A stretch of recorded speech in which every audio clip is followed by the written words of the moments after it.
Alioune Diagne délégué de quartier Eau Claire. sama xalaat ne mooy di kontaan ci loolu di remercier monsieur le maire ci ni mu créer commission boobu zéro déchet ñu commencé ñoom di liggéey depuis quelque temps kàttanu yàlla ci ndogalam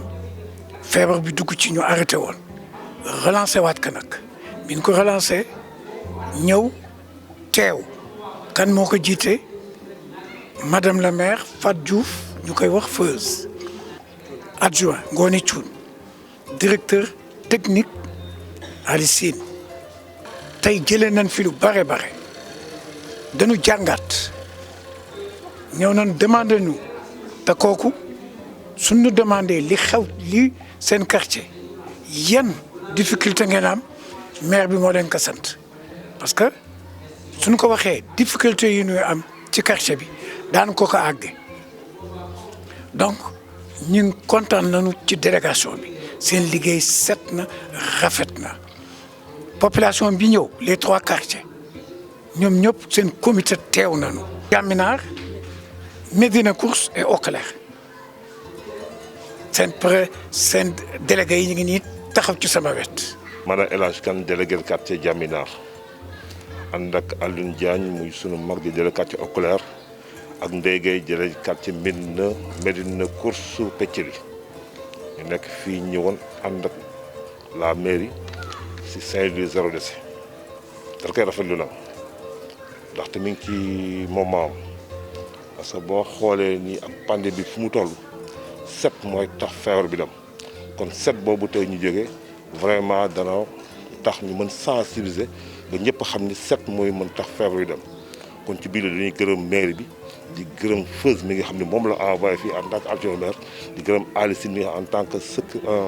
directeur service technique mu ñëw pour xool lan mooy suñu mébét ci biir quartier bi ndax set bi mën a law. maa ngi tudd Maymouna Gueye di doomu délégué de quartier bu Médina Course représenté fii donc ñuy remercier délégué yi ñu àndal yëpp di rafetlu seen wax pratiquement ñu wax nañu lépp ndax bu ñu remercier monsieur le maire def naa ne wàcc nañu suñ ko remercier wul kon wàcc nañu yoon bi dans la mesure que mi ngi ñuy accompagner de fan yi rek la ñu andil ay poubelles ñu distribuer ko ci famille yëpp avant loolu on nous avait remis des pelles on nous a remis des râteaux jox nañ ñu ay brouettes pour lan la pour setu quartier c'est vrai que nag niñ koy waxee kenn mënul matale yëpp comme li ko sama papa Alioune Diagne waxee mais tamit ñu ngi def lu ñu suñu kéemtalaay kàttan pour que li mu xaar ci zéro déchet boobu ci quartier ñu am ko mais tamit kontaan nañu tey ba mu ñëwee indil ñu lii parce que dafa loqati suñu lanc parce que peut-être autorité bi ñëw nga wax ko les problèmes yi ngay rencontrer yow peut-être yi fa dëkk yaa xam li fa nekk nga jooy ko moom mooy gën ñuy toog rek di dégg mais bu ñëwee ba dégg ñun suñuy jooy peut-être que suñuy solution yi dina gën a rapide donc def naa ni tey dañu kontaan ci bi ñu gisee Feuz gis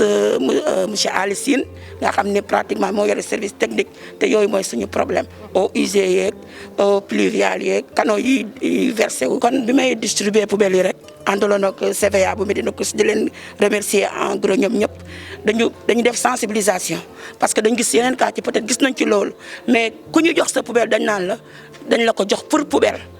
donc poubelle kenn waxu la nga def ci ndox kenn waxu la nga def ci yére kenn waxu la nga def ci ceeb donc dañu gis ne salte bi bëri na ñu ne jël leen ñu tekk bu setam ñëwee yóbbu bu oto bërit bi ñëwee wala nga jël yóbbu tuuri fa ñuy kii donc du dëgg du yoon ñuy jël liñ la jox pour nga def ci mbalit déjà nga def ci ndox est-ce que wóor na bu dee papier plastique recyclé la est-ce que dagan na mu dugg ci biir dañ ne mbalit la yeeyoo kon dañ ci def mbalit biñ ñu wax def naa ni